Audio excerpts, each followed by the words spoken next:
Bones down, eh? Hey. No, there you go. Keep going, even. Okay, it's like, to the torch. There you go. Yeah, I gotta get. Yep, all the way. Get her down. Yep, come on. Good, good. Nice. Those options with the face. Good. Good job, Eagle.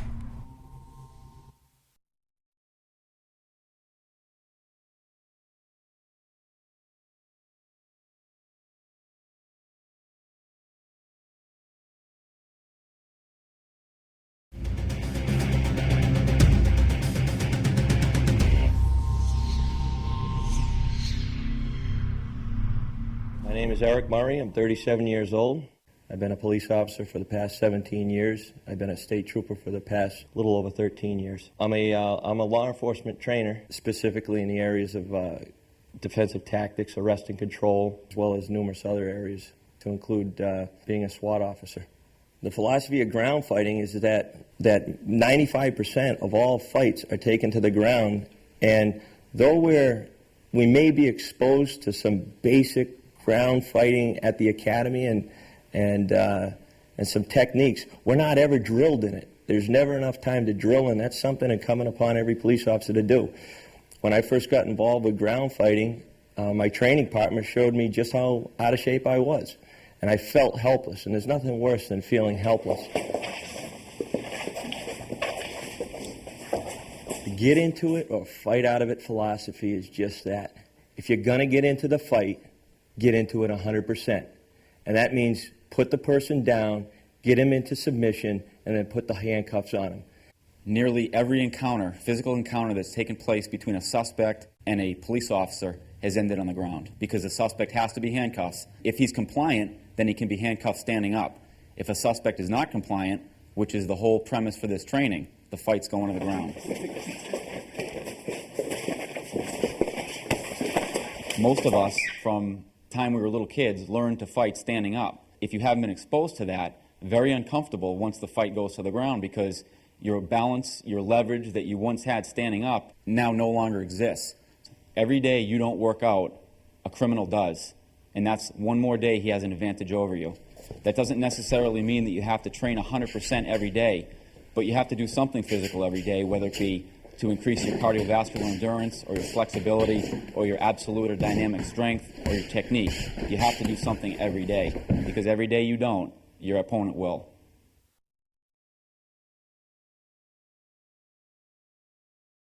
There are 168 hours in a week, and our body and our health is the only vehicle we're going to have to carry ourselves through life. And all we're asking is that you commit 2 to 3 hours out of that 168-hour week to be better prepare yourself in the event that you find yourself in some sort of physical confrontation. Out on the street, when it really counts, it doesn't necessarily matter if you can fight better than the adversary who's doing everything in his power, not playing by the rules. The only thing that stands between him and jail is you. The most important technique is your physical fitness because he may be a better fighter than you, but if you can last longer than he can, you will survive the encounter.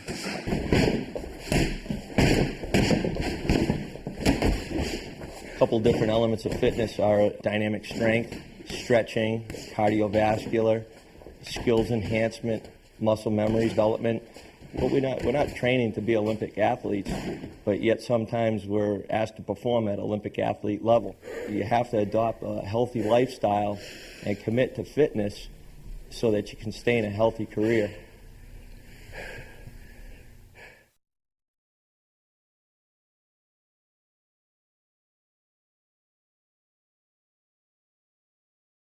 First exercise is the straight arm hang, position of attention, move. Bend down, touch your toes. Keep your knees locked and give a count. 1001, 1002, 1003, 1004, 1005, release. Again. 1001, 1002, 1003, 1004, 1005, release.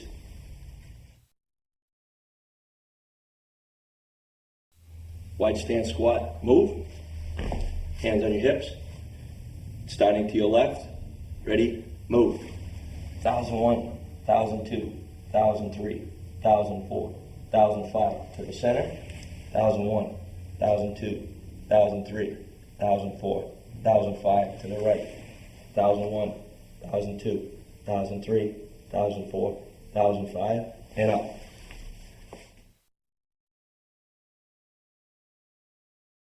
Ready? 1. Starting to your left to the 4 count. Ready? Begin. 1, 2, 3. 1, 1, 2, 3, 2. 1, 2, 3, 3. 1, 2, 3, 4. 1, 2, 3. Halt. Starting position. Move. Starting to your left. Ready? Exercise. 1, 2, 3, 1, 1, 2, 3, 2, 1, 2, 3, 3, 1, 2, 3, 4, 1, 2, and halt. Ready? Move. 1001, 1002, 1003, 1004, 1005, switch. 1001, 1002, 1003, 1004, 1005, switch. 1001, 1002, 1003, 1004, 1005, switch. 1001, 1002, 1003, 1004, 1005, halt. Purpose of the groin stretch is to stretch out the muscles and prevent injuries of the groin during training. What you want to do is you want to remember to keep your heels in close to your buttocks. I'm going to take our elbows and push down on our knees slowly and hold it for a 5 count. 1001, 1002, 1003, 1004, 1005, and gently release.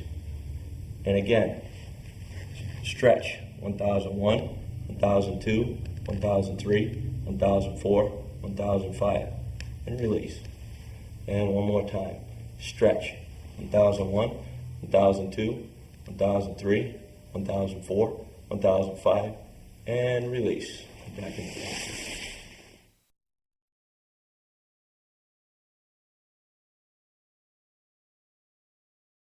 Hands up. Sprawl down. Ready? Move. Hit it. Hit it.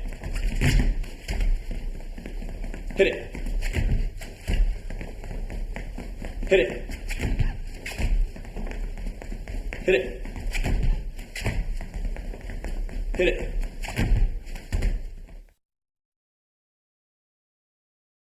The purpose of the bridge is to dislodge an opponent who's gained a superior position on top of you. It creates space so that you can get to a position of advantage. And I'm going to say bridge.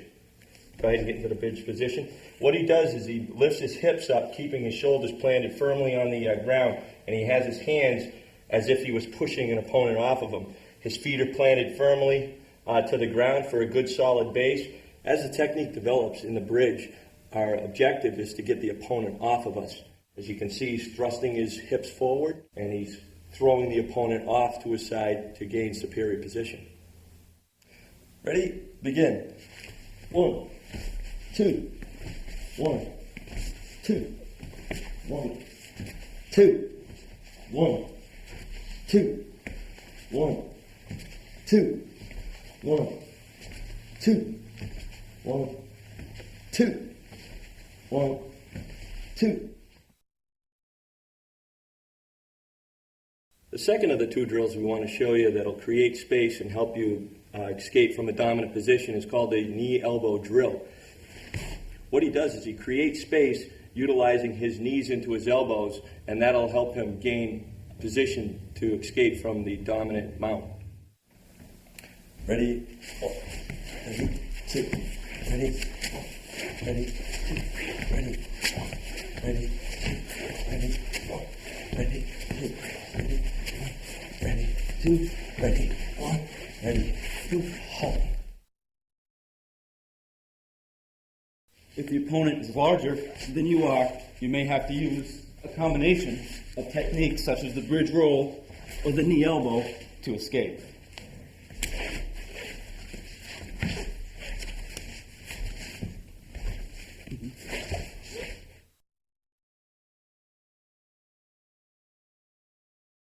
What we want to do is show you the proper way of standing up. We're going to first show you the way not to do it. Typically what would happen is if you're not paying attention as to the proper technique in getting up, we'll demonstrate what could happen to you. Jimmy.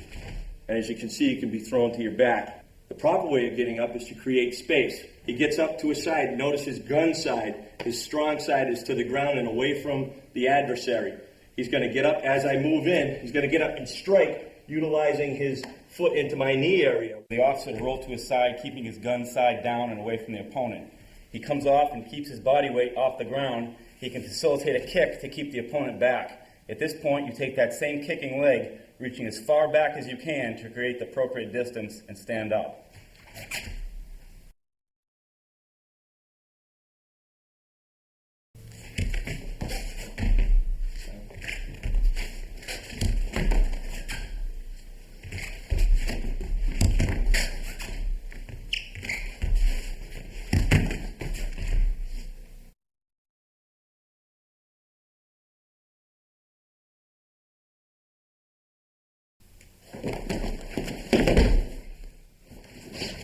That was a single leg takedown.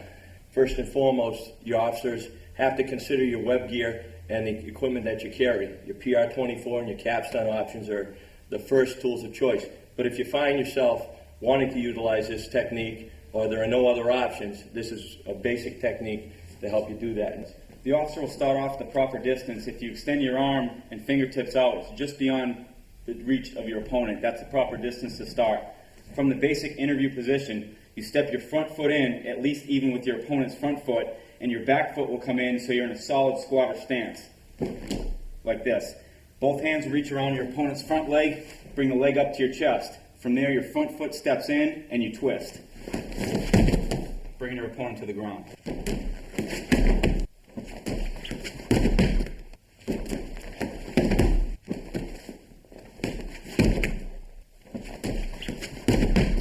From the interview position, your opponent is going to attempt to punch you with a front hand jab. As he does this, you parry always to the outside of the punch. What you're going to do then is, as before, step in with the front leg, step in with the back leg, grabbing the leg, and twist.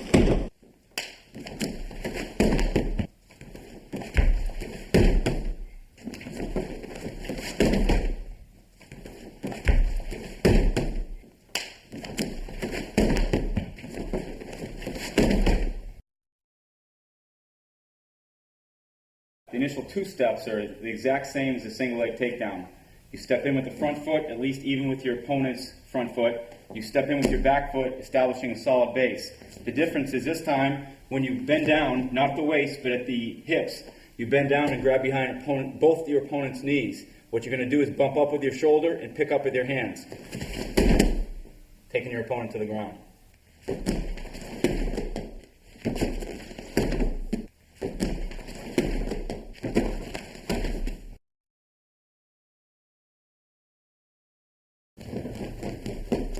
The officers practicing the sprawl drill that we all warmed up with earlier. That sprawl drill is critical in defending against an opponent that's trying to move in on you and trying to take you down. We're going to demonstrate how that works now. I'm going to employ the sprawl to attempt to defeat his takedown. He's going to shoot in for a takedown. I'm going to block him with both hands at the shoulders. And the most important point of the sprawl is to get my hips beyond reach of his arms.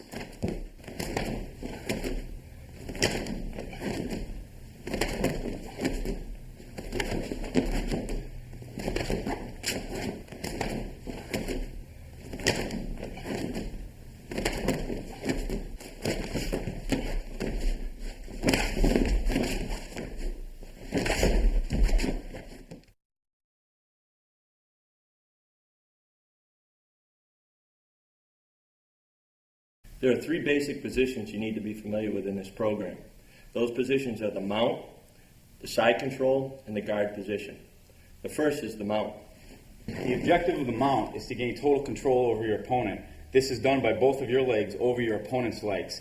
Your hips are splayed out and you're putting all your weight down on your opponent. For the mount position, you want to keep your hips low and your knees out. You can hook your legs, your feet underneath your opponent's legs and throw your hips forward. This is going to deny him any leverage to escape. The mount position is one of the best positions because your opponent cannot strike you, but you can strike him. In addition to that, I can drop my center of gravity and deny him any leverage to escape by staying low.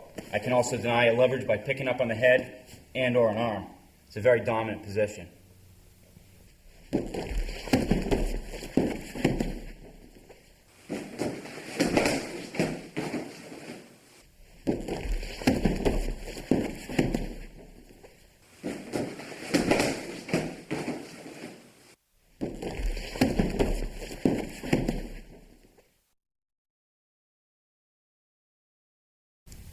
One of the most important concepts of police ground fighting is position, then submission.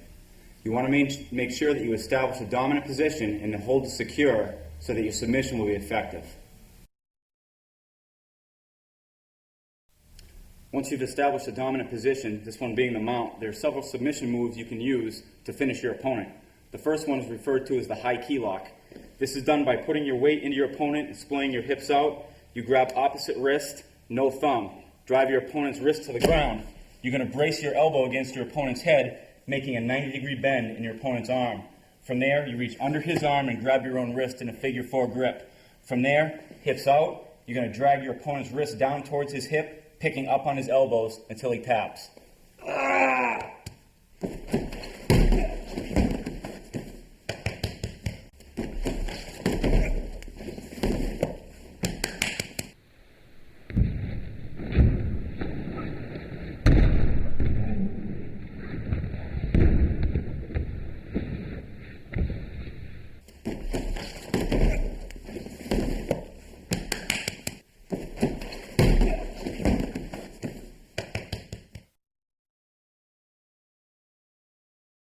You can't force these techniques, but have to react on what your opponent does.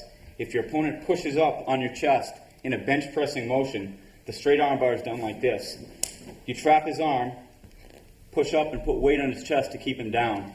From here, you're going to spin your hips up and sit down next to his arm. Trap the arm into your chest and slowly sit back.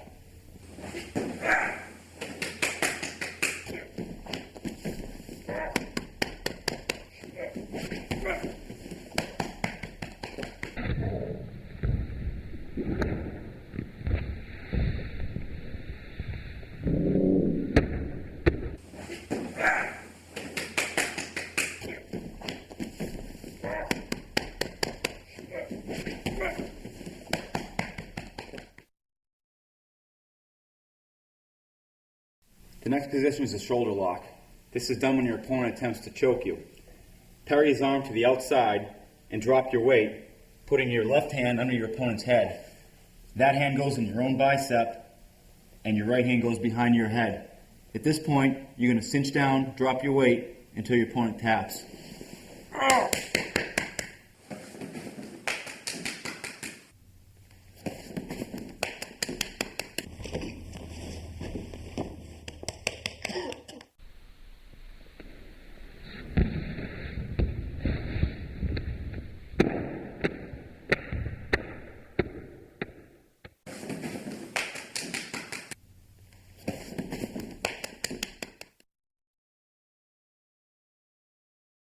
The next finish from the mount position is referred to as total hold down. The total hold down, your opponent's going to either bench press you off of him or grab you. Parry his arm to the outside with the palm of your hand, drop all your weight on him so that his hand goes to the ground.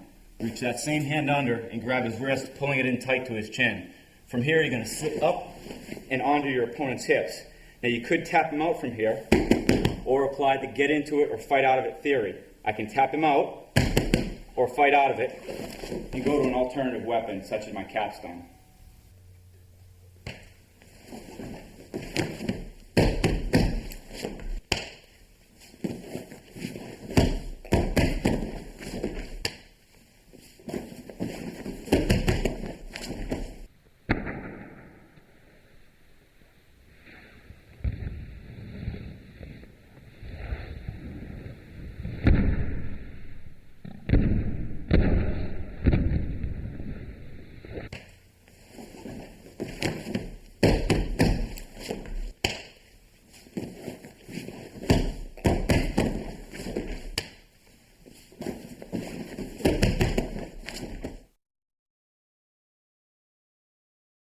So far we've discussed the mount position. We've shown you how to maintain that position and also several submissions from the position.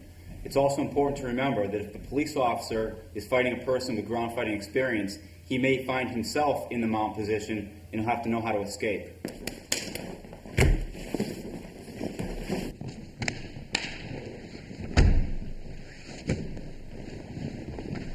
From this position, the officer's at an obvious disadvantage, but there are several things he can do to protect himself and get control of the situation. First and foremost, if a volley of strikes coming in, the officer will cover up. Then the next thing he wants to do, he needs to get me out of balance. And he's going to do that by lifting and thrusting his hips forward, causing me to have to post. After he does that, he wraps up my arm, maintains control, do a bridge to roll out of this into a position of dominance. From the mount position, I'm at a clear disadvantage. What I want to avoid is staying at this range where I can be punched and I can't punch him. First of all, if he's punching, I want to bump him up and put his hands on the mat. From here, both hands on each side of his head. One hand holds his head close to you, the other one traps his arm. That same trap side arm, I'm going to use my foot to trap his leg. This denies him leverage on this entire side of his body. Then I'm going to bridge and roll towards that side. Now I'm in a much better position.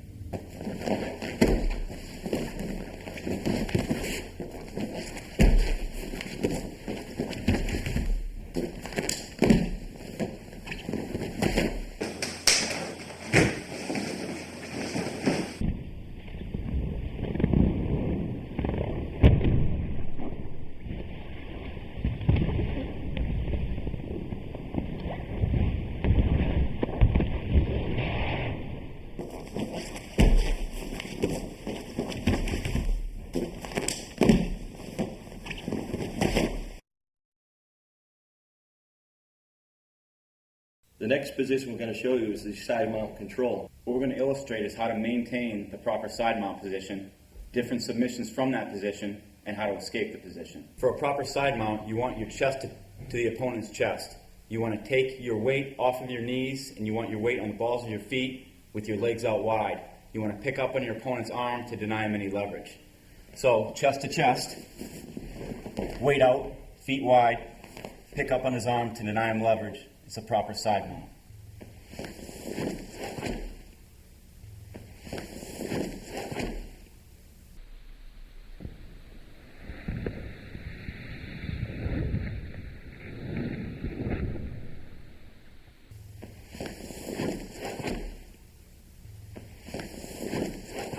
I'm going to demonstrate how to obtain the side mount position from the double leg takedown.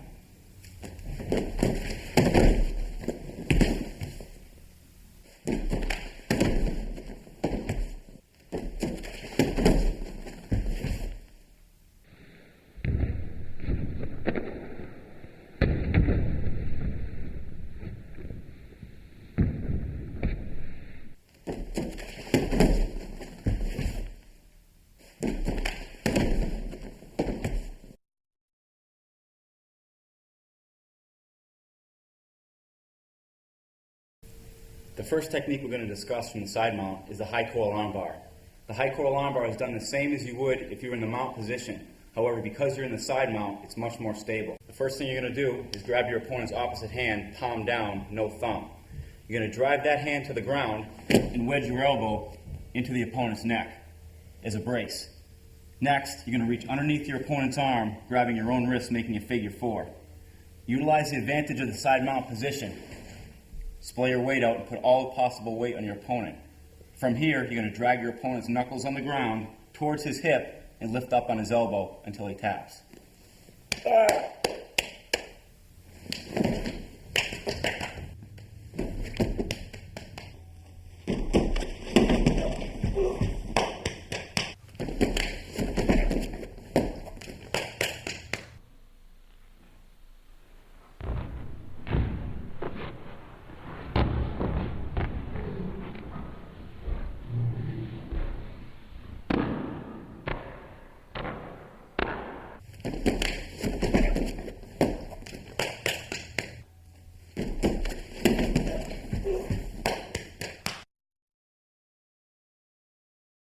The next submission technique we're going to employ from the side mount is called a low key lock.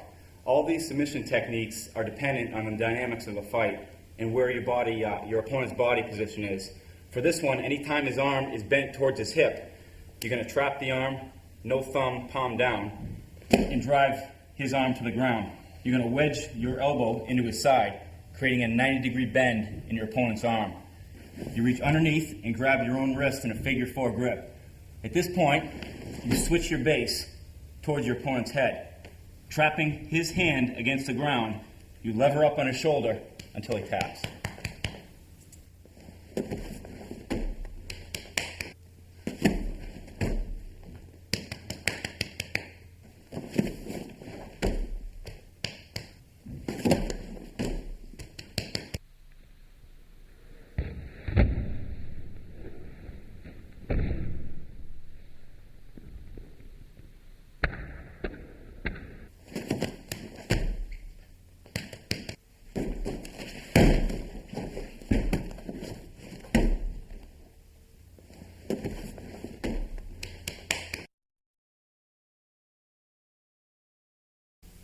The third submission we're going to use from the side mount is the straight arm bar. This occurs when you attempt the high coil arm lock and your opponent straightens his arm attempting to escape. From here, you maintain contact with your opponent's arm, allow it to roll over. Now you're going to use his elbow as a fulcrum, picking up on one hand and pushing down on the other.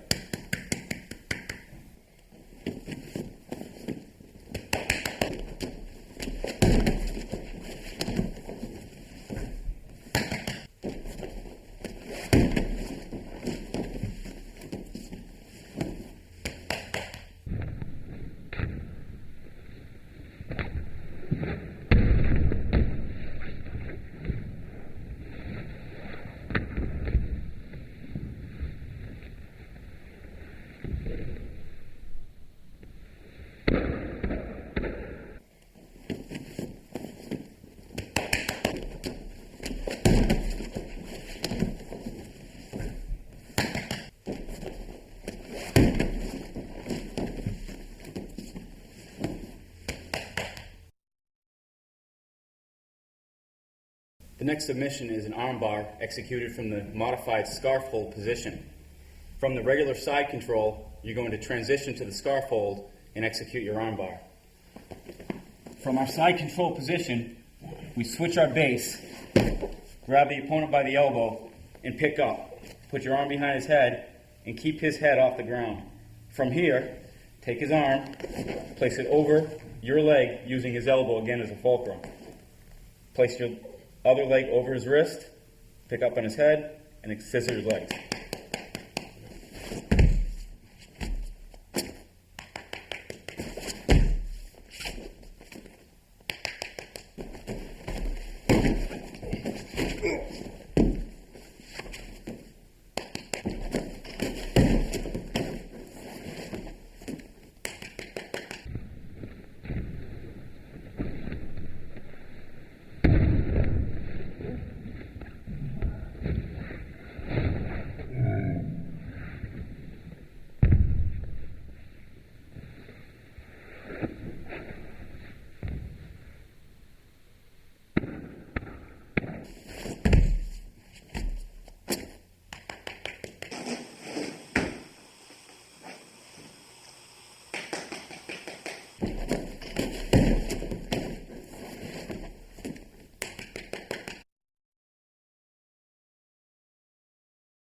As in everything we do in this training session, we want to employ the crawl, walk, run mentality.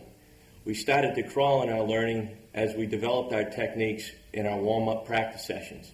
And as we begin to walk through this program, you can see how we begin to employ these techniques into practical application, into the get into it, fight out of it philosophy. Just as we integrated the bridge roll technique into escaping from the mount position, now we're going to integrate the knee elbow technique into an escape from the side mount control. From here, the officer's in side mount. The officer's going to put one hand in the neck, one hand in his hip to control his opponent so he can't be hit easily. In order to escape from this, he's going to turn towards his opponent and attempt to touch his knee to his elbow. By doing this, he's going to create space and attempt to get the guard position where he can control his opponent with his legs. The guard position is any time the officer has control of the opponent by using his arms, and more importantly, using his legs. From here, I'm controlling my opponent's shoulder so that I can't be struck easily. I'm controlling my opponent's body with my legs. This is referred to as an open guard. This is referred to as a closed guard.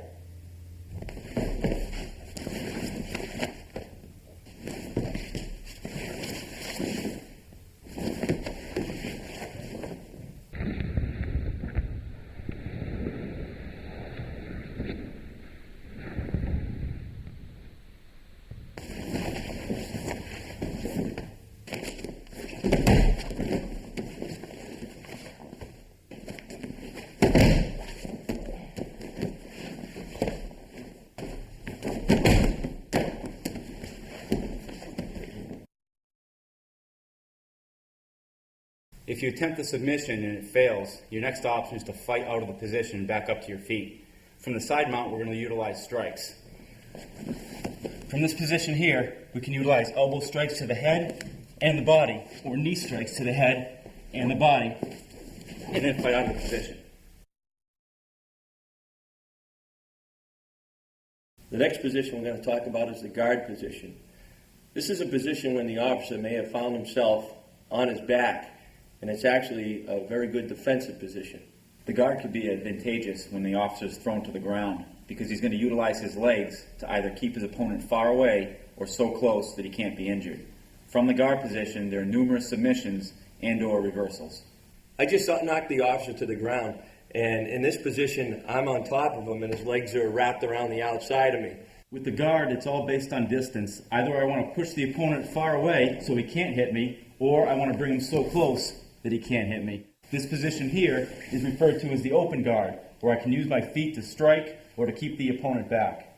This is referred to as the closed guard, where my legs are wrapped around the opponent.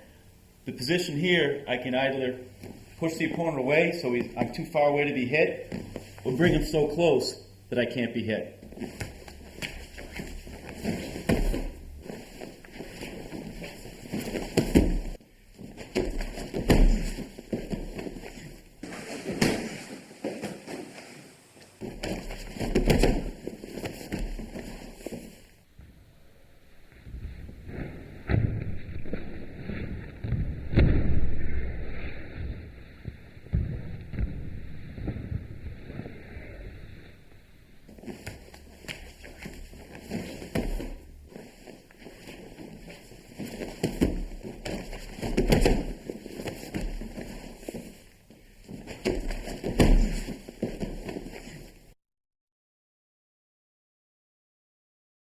I just knocked the officer to the ground. There's a couple things as a bad guy that I'm going to be thinking about.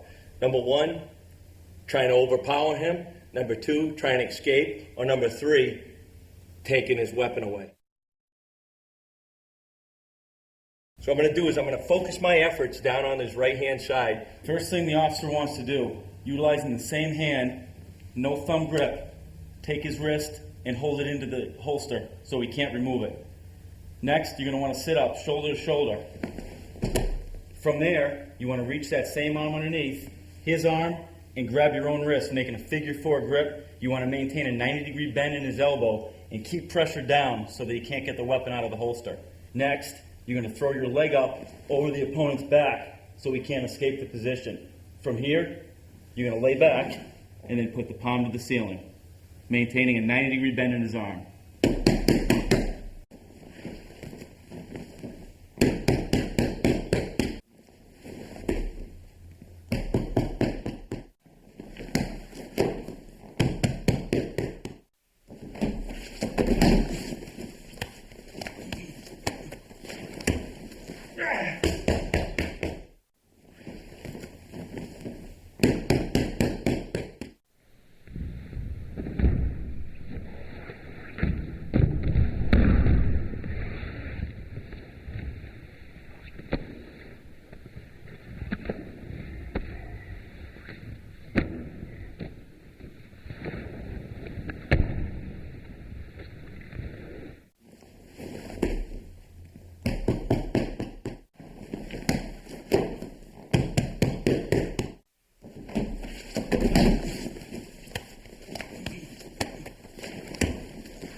What we're going to go over now is how the officer can get out of this position and put me into an arm bar. I've thrown him to the ground, and the dynamics of the fight are such that I find myself as a bad guy with my arm in a cross-arm position. The hand that's grabbing my shoulder, I trap that arm there with the same side hand. You're going to put your left foot in the subject's hip. Your left hand is going to come around the subject's neck. Utilizing the pulling method of your arm and pushing with your leg, you're going to spin so that you're perpendicular to the subject. From there, I throw my leg over, and I utilize my hips on his elbow joint as a fulcrum until he taps.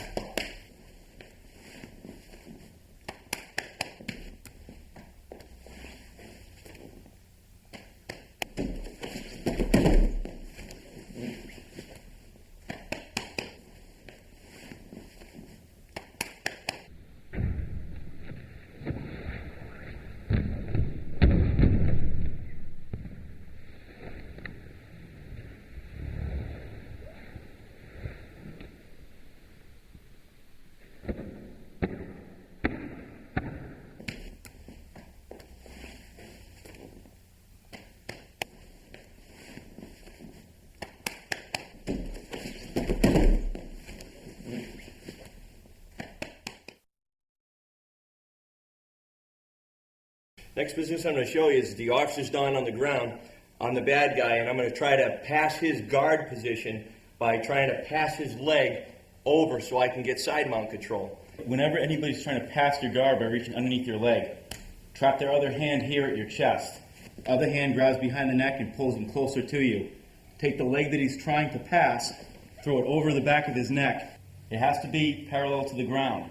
Your other leg comes over, catches at the knee, and you squeeze until the choke.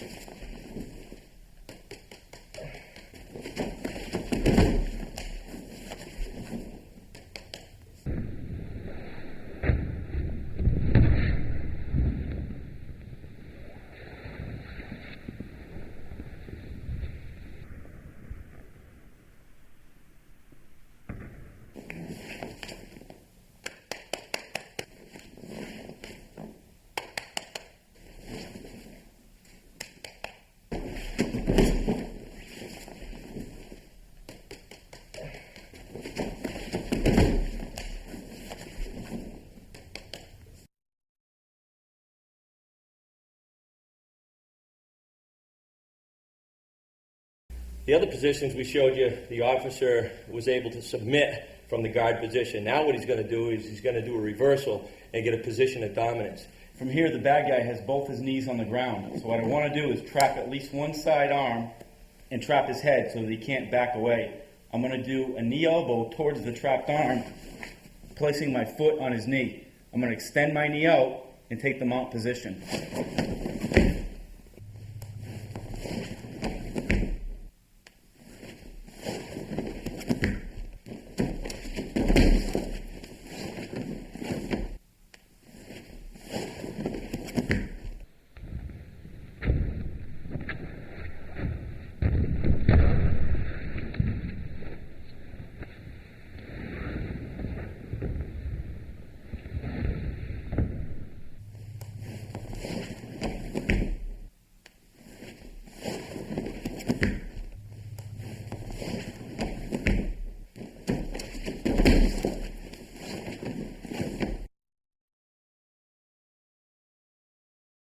Next position we're going to show is the bad guy manages to get up on one knee. Okay, as always, we're going to deny him the avenue of escape by trapping at least one arm and securing him at the neck.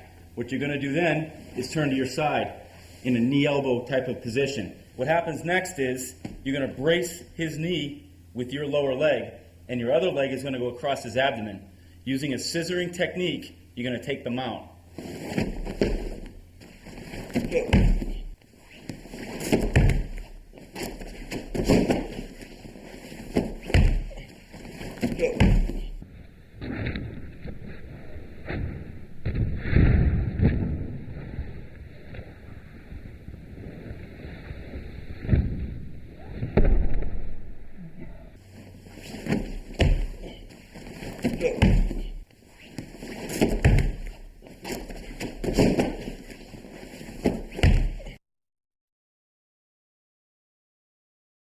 From this position, I'm the bad guy and I just managed to stand up, and what I'm trying to do is attack the officer from a standing position. Whether you have a closed guard or an open guard, what you want to do is bring your knees in and push the subject back so he's too far away to strike you. From there, what you want to do is you reach down, grab behind both of his ankles, and buck forward, and you're going to come up into the mount position.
Strikes are employed utilizing hard masses of the body against your opponent's weakest positions. The first strike we're going to go over is the fist. When you're making a fist, curl your fingers in tightly and wrap your thumb around. The primary striking surface of the fist is going to be the two largest knuckles. Another important point is that when you do strike, your knuckles are in line with your wrist, which is in line with your elbow and your shoulder. So as you strike forward, everything should be in a line. For those people whose knuckles aren't conditioned, it's probably a better option for you. What you do is from a fist, you curl your wrist back, and the striking surface is the palm of the hand. It's a much more powerful strike than the punch. Much more solid, you're using larger bones to connect.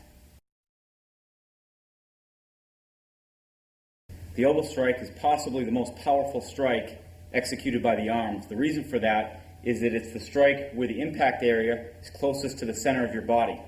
When you throw a correct elbow, you don't want to turn your elbow over. You want to strike with the point of your elbow into the most vital target of your opponent.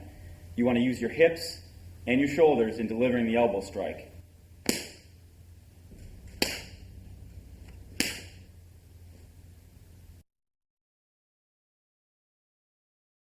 The knee strike is very powerful because it's using large muscle groups to deploy it. During the knee strike, you're going to grab your opponent and drive your knee directly into the solar plexus or up into the face area of your opponent.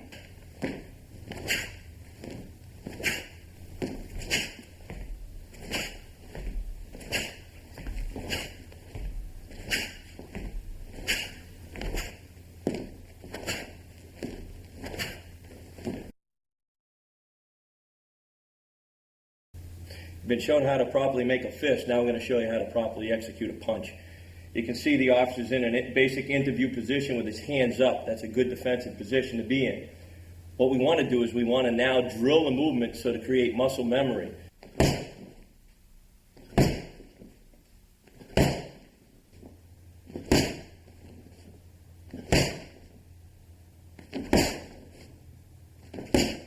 Notice when the officer was striking, his body was torqued in rotation at the same time he struck. Most of his energy comes from the center of his body, and he breathes out when he executes the strike because it's important to breathe. You cannot hold your breath in a confrontation. An important point in delivering a punch is that as I do punch, I keep my other hand up. This is very important should the opponent counter-strike me. Another important point is that I don't overextend my body. Should I throw a punch, he move and I miss, I don't want to fall down. So I want to always maintain good balance. So this time when I throw a punch, he's going to move the target. Notice I don't fall off balance. The officer is going to now execute a palm heel strike. It's a little bit more of a gross motor skill, not as much of a fine motor skill, and there's less chance for error when executing this punch, and it's less prone for injury.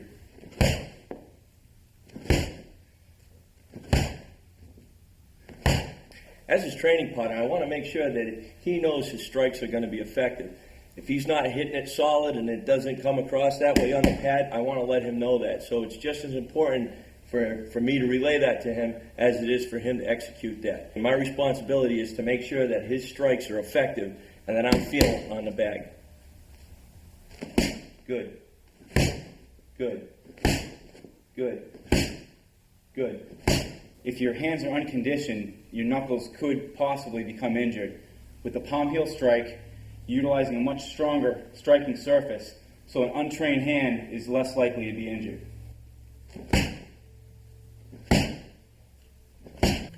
Whereas the punch was executed from this particular distance, the next strike we want to go over is the elbow strike. And that's when you're fighting in the phone booth. That's when the combat has gotten close and personal. And we're going to execute those now. Good.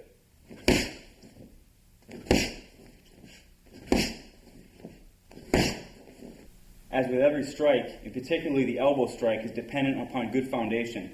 Start from the bottom and work your way up. You want to be in a good fighting stance. Your weight is evenly distributed from the front and back leg. Your hands are up. Your fists are in a clinch position. When you execute the elbow strike, it starts with your legs, comes through your hips to your shoulders, and you want to follow through the technique. You don't just want to stop right where your target is. You want to follow through several inches.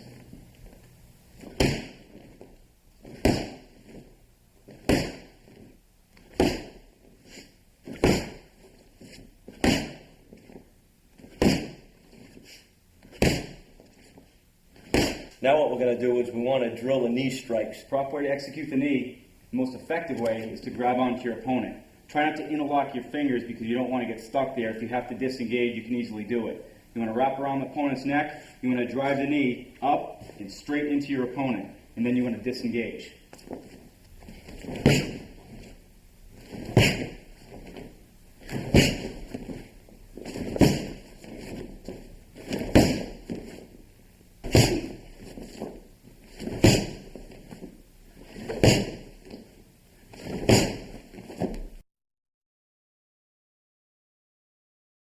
All the techniques we discussed can be utilized from the ground. And what we want to do is we want to drill those maneuvers and build that muscle memory and condition our bodies so that we can execute those strikes when we're facing our opponent. First technique I'm going to demonstrate is the elbow technique.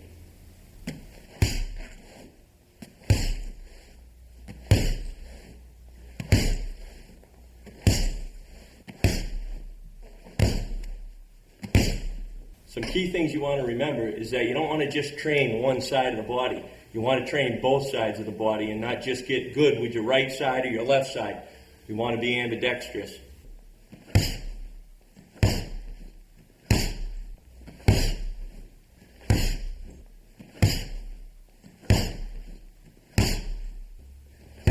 And you can do combinations.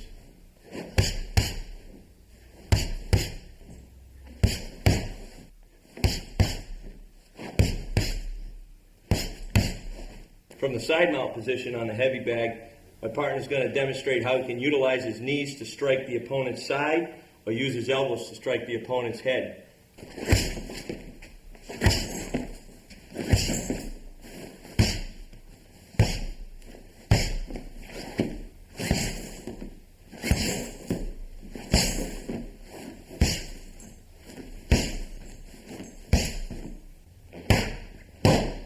What we're doing now is we're demonstrating how he can combine all these techniques into a routine so he can condition himself and get his cardiovascular up.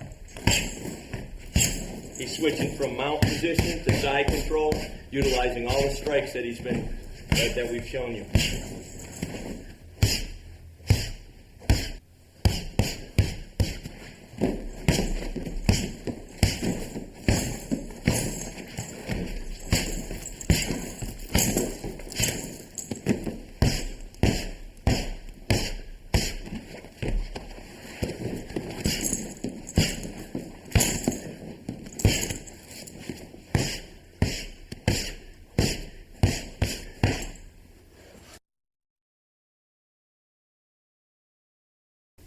What we want to do now is we want to show you how all this integrates and intertwines with one another. We showed you the positions, we showed you the submissions, we incorporated the philosophy of get into it or fight out of it, and now we're going to show you where these strikes come into play. I'm going to take the mount position first. What's important about the mount position, as we discussed, is that my partner can't reach me, but I can reach him. So this is obviously an inherently good position to strike from. He can't reach me, but I can easily reach him. Another important thing to think about is when to strike.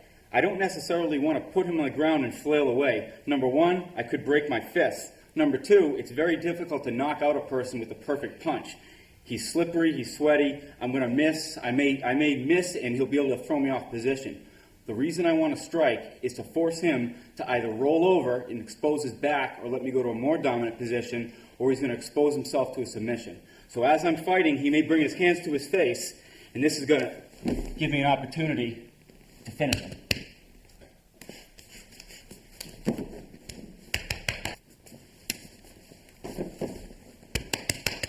As I'm striking, if he reaches straight ahead, I can employ the straight arm bar.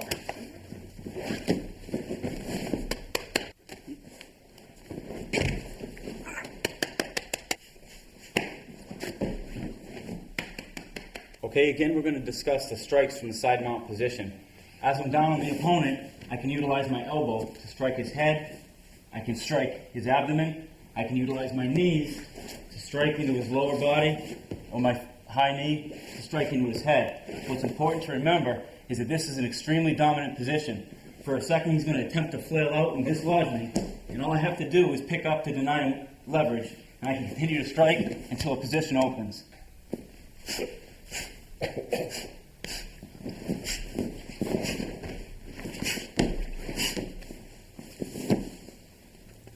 The reason the guard is effective is because we can keep him out of range to punch us, or we can bring him in close so he can't punch us. While here, you can utilize your heels to dig into the opponent's kidneys to elicit some type of a response. Also, from this position, you can strike in combination with the finish.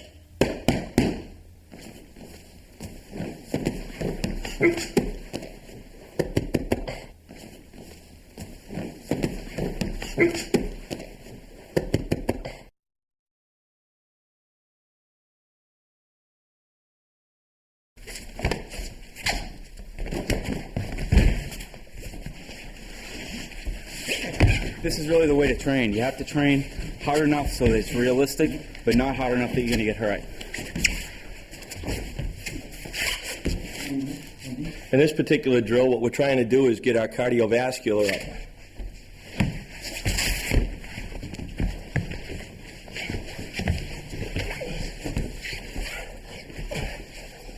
The most important part about ground fighting with your partner is you don't want to get hurt, because we all have to work the next day. So when you train, make sure you're not training 100%. Make sure you're honoring the tap. And when somebody taps, that means that the joint is extended or flexed to the max, and you have to stop right away.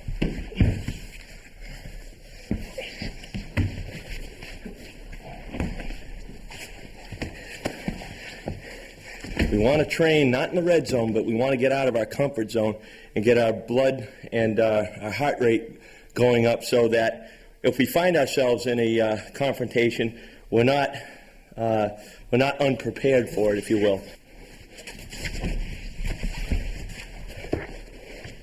We've already trained in this level of confrontation. We've already got our heart rate up. We don't see tunnel vision anymore, and things come naturally, especially when we're doing these flow drills. These are called flow drills. What we're trying to do is condition our bodies here to create muscle memory. You have to remember, on the street, there is no 50%. If you're going to apply a technique, it's going to be done at 100%, no less. In here, we cannot do 100%, and that's a mental attitude and a mental mindset you have to realize. Out in the street, it's 100%. There's no soft mats, there's broken glass, and there's pavement, there's gravel, there's moving traffic, there's pedestrians, there's civilians, there's moving cars, there's all sorts of factors that we can't recreate in here, but we want to do as best we can in here to create that stressful environment.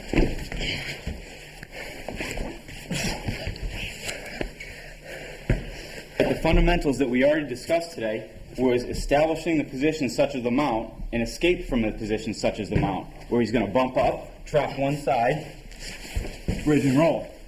Now, if he goes to side mount,